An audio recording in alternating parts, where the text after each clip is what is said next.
right. Hello, you fucks. Welcome to John Solo's Beer Brigade. I'm John Solo. You are not. Let me go ahead and flip over here. We've got Andrew Gray with us in the house. Look at that. And we are, I didn't know what to build this. I've not made a separate graphic because, Andrew, you're kind of a big deal. And you kind of have your own segment at this point. So I need to make our own graphic. At this time, I'm kind of encompassing this in my story time segment, but I need to make an Andrew Gray graphic is what I need to do just for you. The crowd's all here, and we're going to be working on Bad to Be Noble today. We're gonna preview this to the world. Am I right? This just came out. John, is that right? Mm-hmm. Yes, it just came out today. Now, I have to ask, if you're going to make my own graphic, can you make me in fact, I cannot make you skinny I'm not very good at the grabbing. I can make you into. What I'll do is I'll take your head and I'll transpose it onto a skinny dude. That's what I'll do for you. We can do that. Well, actually, to tell you the truth, I'm getting skinnier by the day. I'm 22 pounds lighter than I was 2 months ago. So holy shit, man. Look at you. You had mentioned that you were getting into the health kick thing. What are you doing to do that? Is changing your eating? You're working out? What are you doing? Well, yes, I'm changing my eating habits. I'm eating less. Cutting out things that I don't need, like potatoes and French fries and all that sort of stuff. And then I go to the gym every morning at 7 o'clock. That's awesome, man. What kind of workouts do you like to do at the gym? Oh, right now I'm just concentrating on cardio to lose weight. So it's about 40-minute mill and about 4.5, a little over 4 miles an hour at a 10% incline. So I'm hoofing it. Dude, that incline is what'll kill you. Everything else is not that bad, but once you start to put that incline on, that gets you every time. I know, I've done it. You're taking out some of the carbs. Is that what you're doing from your diet? Yes, basically I'm just eating less. Yeah, I get it. Well, just in time for Thanksgiving. Thanksgiving. Yeah, Thanksgiving's going to help you a lot. I know it. Yeah, we were. Oh God, no. Well, we were prepping that today is what we were doing. So I had to take a break in the middle of my booth time, and I had to go. I had to go pull the smoked turkey off the smoker, and I got that out. Then Jody had to go do a run somewhere, so I had to stop right before our session here and feed the dogs. They want the smoked turkey, by the way. They're not getting it.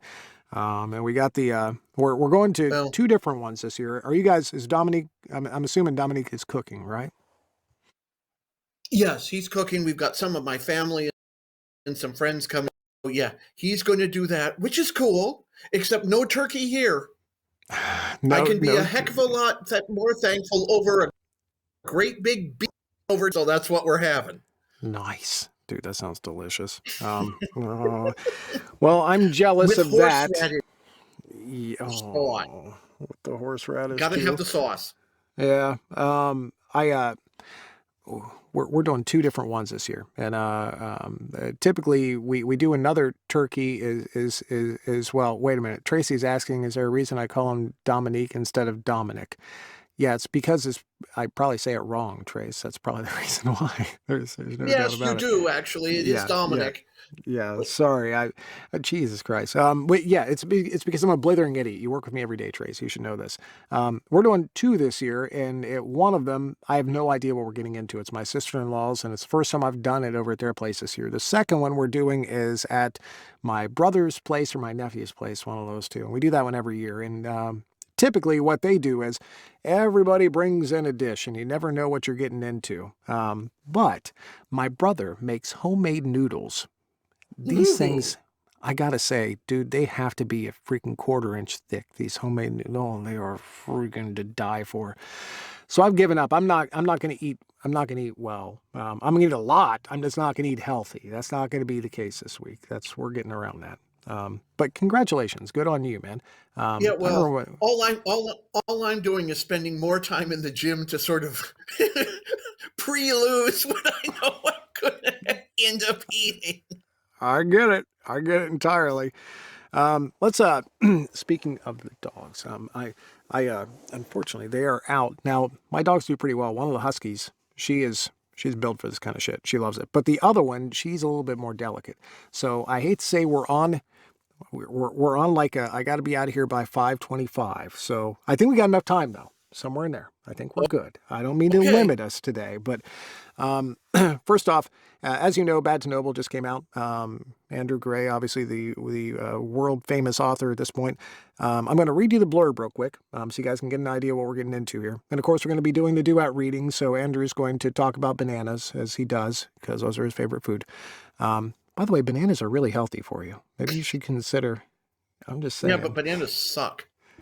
No, you suck banana. Anyways, Bad to Be Noble by Andrew Gray, Well, you sequel to might, Bad to but Be Evil. I don't. I only look. I'm $20 is $20. All right, You asked that's for it, dude. $20 is what I do. What I got to do. Bad to Be Good, Book 3. For Only $20. Okay. did you ever figure out too? So we were at GRL, and everybody knows Andrew Gray hates bananas. He's offended by them. So we're at GRL, and he tells me, he rips me up one side and down the other, making fun of me, and he got ahead of me about 3 times as we're sitting in the GRL lobby one day. So he's doing his signing. There's a big book signing, and everybody's in there, and he's got his table set up, and he's got a line of people. And of course he does. He's Andrew fucking Gray. I sneak up behind him and put a banana on his table. And just walk away ever so slyly. And you didn't even see me I put it knew there, it did was you? You you. did. Trey, Knew Trey it was said, you. Trey said she saw you just look over and go, nah! Just like throw it off your table, which is fantastic. Anyways, sorry. No, actually, what I did was I picked it up so I would not actually have to touch it and dropped it behind the table. There's only so many, I mean, some bananas you can't do that with. But sorry, I can't help it. For glass artist Ashton Weller, Longboat Key seems like the perfect place to start over. It's warm, it's sunny, and far from the dangerous ex he left behind in Chicago, even if his glass studio does get even more uncomfortable in the Florida heat. It's also home to Terrence Minetti, a man who turns into Ashton's inadvertent hero when he saves him from some unsavory types at a local restaurant, and may turn into more than that. Former mobster Terrence has been in witness protection with his brothers ever since they turned state's evidence against their former employer. His brothers have a different life here, filled with family and small-time honest jobs, and Terrence doesn't know whether to be jealous or derisive. Not until he meets Ashton, anyway. With Ashton, Terrence could build the kind of life he's never dared to want, the kind of life where he won't need the skills he learned in organized crime, or so he thinks, until Ashton's past comes looking for him. ... or ellipses, as they say in the industry.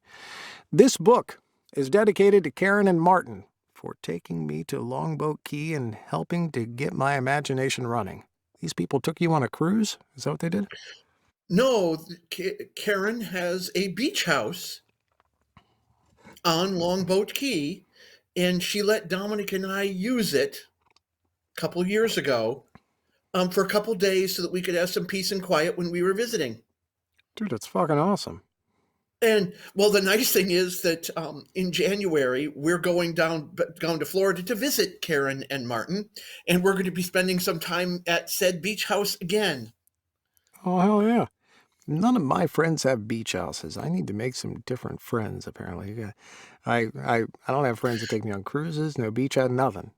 Well, helps when you. Karen is the New York Times best-selling author Karen Rose. There you go. I did not know that either. Yeah, she's one of my best friends, and she's an absolute. She's like my best friend and part of my sister, and God knows what else. She's just amazing. That New York Times bestseller thing, now that's kind of a big deal. I see a lot of authors have that bestseller next to their name, and I never really trust that one. But New York Times bestseller, that's kind of a big one, isn't it? Yes, that is the big time. Yeah, yeah. Yeah, I that's don't. the big time. I'm not sure if I've worked for a New York Times. Are you a New York Times bestselling author? You should I be. wish. Fantastic. You should. I wish. Do they sell our kind of books on the New York Times? I don't know if they do or not. Actually, some of our authors, some authors that I know who do write fiction have made the New York Times bestseller list. I did not know that. Look at that. Well, this is an educational show as well. Let me now. You said now. I want to make sure here because I've obviously never read this book. I'm going to be. I'm scrolling back here. I don't mean to be unprofessional or anything, but I'm going to be Terrence and you're going to be Ashton, right? Is that the case? And we're starting on chapter You're one. going to be Terrence, and you're going to read everything else because I get to be the kid. Of course you do. Stealing the show, motherfucker. All right, here we Okay. go. I think I'm ready to go. Are you ready? Chapter one. Mm-hmm. Good, because I got the first line. You do? All Chapter right. 1. Are you coming to the driftwood tonight? Terrence took a break from pricing weed whackers to answer Jerome's question. He sighed and placed the yard implements on the shelf. Is it Wednesday already? Not that he hated getting together for what amounted to a weekly family dinner with Richard, Jerome, and their families, but he was now the odd man out. They had partners, and each had an important little boy in their lives. Both boys had him wrapped around their little fingers, but Terrence found the happiness grating. Richard and Jerome were paired off and did more and more things as a family. Not that he wanted to push his way in, but it left him feeling a little like he was on the outside looking in. Terrence had grown up with Richard and Jerome on the rough streets of Detroit, fast and hard. They were his brothers under the skin since age 9, his family. Together they ended up running the gay vices in Detroit. It's hard not to say it like that. Together they ended up running the gay vices in Detroit for the Garvick family. When things had blown up and they'd had to save themselves, they first ended up in Iowa in witness protection. And after they broke WITSEC rules to see his mother before she died, the three of them were moved to Florida. It had taken a lot of negotiating in order to keep them together, but they were family, even if the Marshalls didn't think so. Lately, though, it seemed his family was moving on. Granted, most of what he was feeling was probably in his head. The guys didn't do important things without him. He was always invited and included in gatherings. The boys called him Uncle Terrence, and he loved both of the kids as well as Jerome's and Richard's partners. Yeah, it's Wednesday. Oh, wait, is that Yes, you? it's Wednesday. Jerome said, cutting through his thoughts. And it's Joshy's birthday. He lifted the bag he was carrying. I brought over a few things he wanted the last time he was in the shop. I thought you could pick what you wanted to get him. Terrence grinned. The Jerome he knew growing up was hard as nails. Lately, Jerome had turned into a doting uncle, and it was almost comical to watch. You couldn't let me pick out his gift on my own? Jerome looked around. He already has a chainsaw and he doesn't need a weed whacker. He joked. You could get him a shovel, but he'd dig up the entire yard for dinosaur bones. He handed Terrence a bag filled with dinosaur figures. Perfect, thanks, Terrence said. He'll love these. He closed the bag and placed it next to where he was working. I was intending for you to give him one. Terrence rolled his eyes. How am I supposed to stay the favorite uncle with just one? He grinned, and Jerome shook his head. Terrence loved to win. I appreciate you looking out for me. It was what they did for each other. Maybe after the gifts, Joshy will stop asking why Uncle Terrence is grumpy. Jerome hit him with a glare. I guess this is Terrence. I'm not grumpy. Jerome didn't look away. What, short-tempered, surly, been in a bad mood for the last 3 months? He crossed his arms over his chest, and Terrence did the same, staring Jerome down. Glare all you want, but it doesn't change the facts. You need to figure you need to figure things out and decide what you want. Like what? A kid and a boyfriend? What you and Richard have? He shook his head. I'm doing just fine. I like the store. I get to work with Richard at the Driftwood on the weekends. Unlike you two turkeys, I'm free to do whatever and whoever I like. Jerome turned to walk away. You keep telling yourself that. He patted Terrence on the shoulder and headed for the exit. Terrence swore under his breath and went back to stocking the shelves, putting more muscle into the job than was really needed. After his shift, Terrence returned to his apartment, where he showered and changed clothes. He wrapped the gifts for Joshy before leaving the building. When they'd first moved to Florida, all three of them had small apartments in the same complex. Richard was the first to leave, moving into Daniel's condo with him. Jerome followed, moving into a larger apartment with Tucker. Joshy lived with Cheryl just across the hall from him. That left Terrence, the last one in the building, in his furnished apartment. Most of the time he tried not to think about it, but it was lonely. He was used to having the guys around. Now, for years, they were in each other's back pockets, doing everything together. Now their lives were more distant, and he was the one getting the short end of the stick. Still, it was time for dinner. He left the apartment and drove the short distance to the driftwood. Everyone was already there, with Kobe, Daniel's son, and Richard's stepson, and Joshy hurrying over as soon as he arrived. Kobe gave him a picture he had drawn of Terrence on a boat. This is all you. I'll put it on the refrigerator when I get home. He got a hug from each of them, as well as from Tucker, Jerome's partner, and Daniel before sitting down and giving Joshy his gifts. He tore open the bag and then ripped into the presents, bouncing in his seat at the dinosaurs. You want to be Tucker? You need to eat your dinner before you play with them. Tucker said. Joshy looked at him with an expression of exasperation that only a 5-year-old could muster. What are you going to have? Mac and cheese. Mac and cheese and French fries. I did not mean to stomp on your line there. And Jesus Christ. I don't know what it's uncanny. It's like you practice. Anyways, he answered like it was obvious. Terrence had to admit it was what the kid had every week. Daddy, Jerome got a cake, too. He eyed the box sitting on the table that had been brought over to accommodate them all. What about you, Kobe? Terrence asked as he sat across from him. A hamburger and fries and salad. He leaned over the table. Daddy says I have to have salad. Nobody wants salad. He made a yucky face. Not that Terrence could blame him. Salad wasn't one of his favorite things either. I'll show you how to make salad taste really good. He said it like he was sharing a secret, and Kobe grinned like they were being naughty. Tell your dad that you want ranch dressing. It's really good, and you'll like it. He winked, and Kobe grinned back. You want to be Daniel too? What about? Go ahead. I got it. All right. You're just Terrence. I got it, Daniel asked as he slid into the booth with the boys. Salad, Terrence answered, and Kobe giggled and shared a smile with Joshy. No causing trouble, Richard said as he sat down as well. Does everyone know what they want? Annie will be over to take orders for food, and I got you a beer.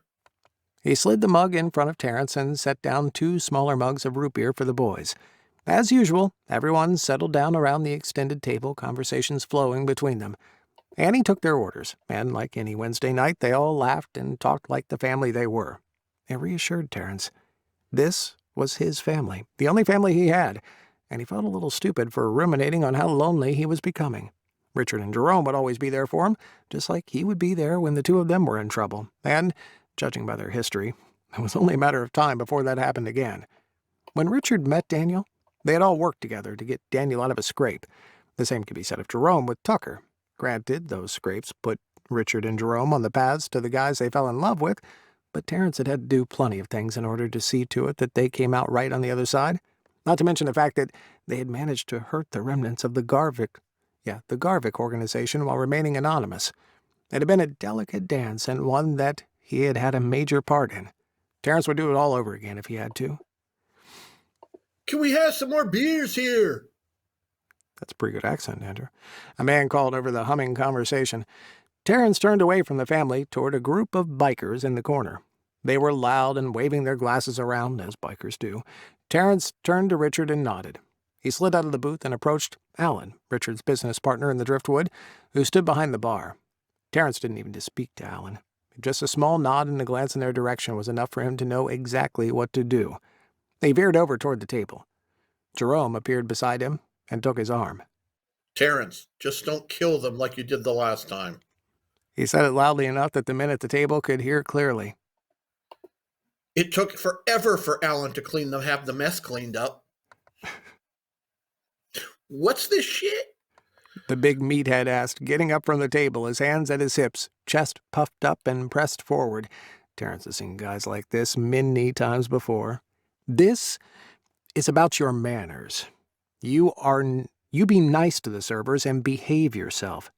Terrence saw the swing coming a mile away. He dodged it and smashed his fist into the guy's nose. The guy, getting blood all over his leathers, grabbed his nose, and Terrence manhandled him right out the front door. You see how fast things turn around? Terrence wasn't going to stand for anything from the likes of him. He knew that if he took care of the ringleader, the others would fall into line. You have a choice. I can call the police, and they'll gladly put you in jail because you swung at me first, or you can stay out here and wait for your friends. Got it? Terrence knew how to use his voice, and the guy snapped to attention at the knife edge he added to the question. "Answer me," he said without raising his voice. Still holding his nose, he groaned. Yeah, I got it. Good. Terrence clicked his teeth. I didn't even hit you that hard, you big baby. Then he turned and went back inside. The table with the bikers had quieted down immensely, and one of the guys hurried out to look into their missing member. Terrence checked with Annie and the other servers to make sure they were okay. He was about to return to his seat when his eye caught on a small man wearing a faded blue polo shirt, sitting in the center of the banquet seat where the bikers were. He looked about as out of place as a nun in a whorehouse. That's pretty out of place. "Let him out," Terrence ordered, and the bikers slipped out of the booth. We was just talking to him. One of the guys said. He was sitting here all alone, so we were keeping him company. Terrence knew that game too. Find some guy sitting alone, join him, box him in, scare the shit out of him, and before he knew it, he was paying the bill just to get them to go away. The smaller guy with huge blue eyes and curly blonde hair that flopped forward almost to his eyes slid out of the booth without saying a word.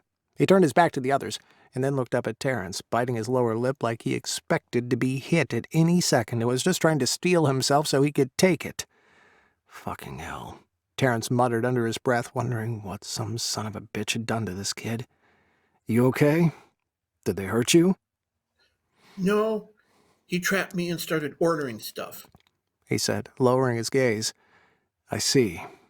And did you know that they were going to get you to pay? Terrence asked. The kid shrugged. And you didn't have any money? Just enough for what I was going to order. He said softly. And that? I know. That went to a round of beers because he thought they'd leave you alone. Terrence ground his teeth for a second. He had seen that kind of shit plenty back in Detroit. The kid nodded. Don't worry about it. Go on over there to that table. The guy right there is a partner in this place, and the one across from him is Jerome. They're my oldest friends. Go sit down, and I'll be over just as soon as I take care of something. He waited until the guy had taken a few tentative steps away before approaching the group of assholes. What's the problem? The new spokesman for the group asked. He looked just as stupid as the guy Terrence had thrown out. It seems you like pressuring people into buying shit for you. So pay up and get the hell out. Your patronage isn't appreciated. He motioned Annie over. Make up the bill for these gentlemen, and be sure to add a very generous tip for yourself. They'll be settling up. Now. He turned back to the table. Either you pay or you'll deal with me. He gripped the edge of the table. Whatever shit you think you're gonna pull, forget it right now. I broke your friend's nose, and I can break a hell of a lot more than that. He wasn't going to take any crap from these people, and the restaurant's customers shouldn't have to either. Annie brought over the check, and Terrence collected the money and handed it to her. Now get out. But we got change coming, and... What a douchebag. Terrence cracked his knuckles, and any protests dropped away. All four of them got to their feet and headed for the door. Don't come back. Ever. In fact, I suggest that you get off the key and back to the highway. None of the folks out here have any of the trouble that comes from the likes of you. Do I make myself clear? They waited until they were out of the bar and had gotten on their bikes before returning to the table. Uncle Terrence got mad, Joshy said. Colby nodded. Kobe. He punched someone. They looked at each other. Terrence groaned. They were really bad men, and they were being mean to people. Don't either of you go hitting anyone. He glanced apologetically at Daniel, Cheryl, and Tucker. The only reason I hit him was because he tried to hit me first. He hoped he hadn't set a bad example. We don't go hitting people, Daniel said, with Tucker echoing it. No matter what Uncle Terrence has to do, okay? Both boys nodded solemnly. Once Annie began delivering their orders, the incident seemed to be forgotten soon enough over hamburgers and bowls of macaroni and cheese. Go ahead and order, Terence told his guest. Annie will bring you whatever you'd like. The man nodded and placed an order for a hamburger and salad with ranch dressing. Terence shared a conspiratorial look with Kobe. What's your name? He's Ashton. Jerome answered. You know him? Jerome nodded and reached over the table to shake Ashton's hand. You remember You those... remember those Oh, sorry. you remember those blown glass pumpkins and snowmen we had in the store? He's the guy that made them. Jerome smiled and introduced everyone. And the guy who saved the day is Terence. Thank you? I didn't know what to do to get away. He seemed like a deer with the most incredible eyes ever, caught in the headlights. I appreciate you getting me away from those guys. I didn't know what they were going to do. Terence accepted his plate from Annie, who turned to Ashton. I think this would be... Yours will be out in a few minutes. I asked the kid. She refilled their glasses and brought Kobe some extra ranch dressing. It seemed Kobe had found the joys of the stuff. He looked about ready to drink it. Thank you. Ashton told her and then turned to Terence. I don't this. You don't owe me anything. I was the stupid. I was just stupid. I was the one stupid enough to get caught by them. God, my You wrote lips it. might work. Words are hard. Doesn't mean I can. And you wrote the perfect line afterwards. Bullshit, Terence said, offering Ashton some of his fries while he waited. Those men were looking for someone to take advantage of. I'm just sorry that it was you. And you need to eat. This is sort of a family dinner night. It's Joshy's birthday, so we'll be having cake later. He was hoping to entice the cute guy to stick around for a little fun. Yeah, it's chocolate cake. Joshy interjected, as though that alone was worth just about anything.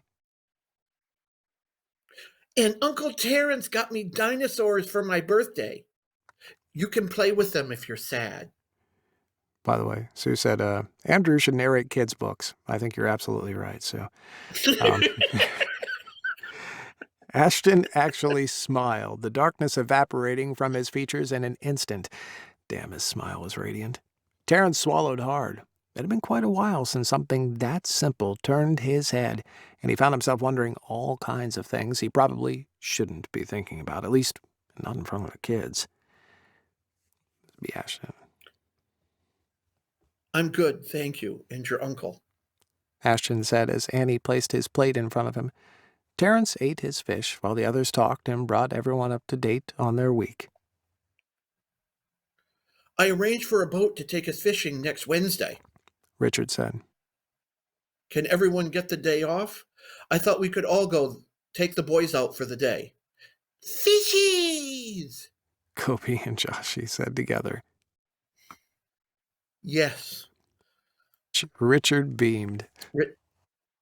We can catch some fishies and have a great day on the Gulf. The longboard and the water is just cool enough that once we get away from shore, the air should be fresh and breezy. What do you think? Daniel was already nodding. Tucker and Cheryl agreed, and Jerome said he had asked for the day off. Terence wasn't scheduled, so he was clear. Ashton, do you want to come? Jerome asked. It's a lot of fun. The captain takes care of the boat, so we drink, fish, eat, and have a day out on the water. It sounds like fun, he said softly. But his gaze shifted to each of the guys. Judging by Ashton's gaze and the way his back stiffened, Terence thought he might be afraid. You don't have to come if fishing isn't your thing, Terence said. Something about Ashton piqued his curiosity. It would still be fun, though. I appreciate that. Thanks. He lowered his gaze to the table and ate his food while the conversation continued. Terence found himself listening to them as he watched Ashton. Each bite was deliberate and slow, like he was savoring every morsel. I really can't afford something like that. He never looked up. Terence understood. How many times when he was growing up had he watched others getting whatever they wanted while he had to make do with clothes from the Salvation Army and shoes that barely fit him. Once, when he went to school, One of the other kids had pointed and said that Terrence was wearing his older brother's old clothes that had been donated. Terrence had wanted the floor to open up and swallow him. Of course, at recess, he made the kid wish he had kept his damned mouth shut. It's already rented, so if you'd like to come, you'd be welcome, Richard said. Terrence knew he understood as well. Ashton. Jerome said, putting on one of his huge smiles. I just thought you could come along and have a little fun. A bunch of my customers have been asking for more of your work, and I thought we could talk about it. Ashton lifted his gaze. Really? Yeah, Jerome Jerome told told him. him. I got a request just today and called the owner, who told me to get in touch with you. We need some fresh items for this time of year. There are plenty of people passing through, and some of them want more than a dolphin bottle opener that says Florida on it to take home with them. Ashton grinned. That's pretty awesome. It's been hard to get people to buy my work. He sighed and returned to eating his dinner, finishing the last of his food. Then he dug into his pockets and pulled out a few bills, which he set at the edge of his plate. I need to go, but thank you for saving me from those guys. Finally, his gaze fell on Terrence.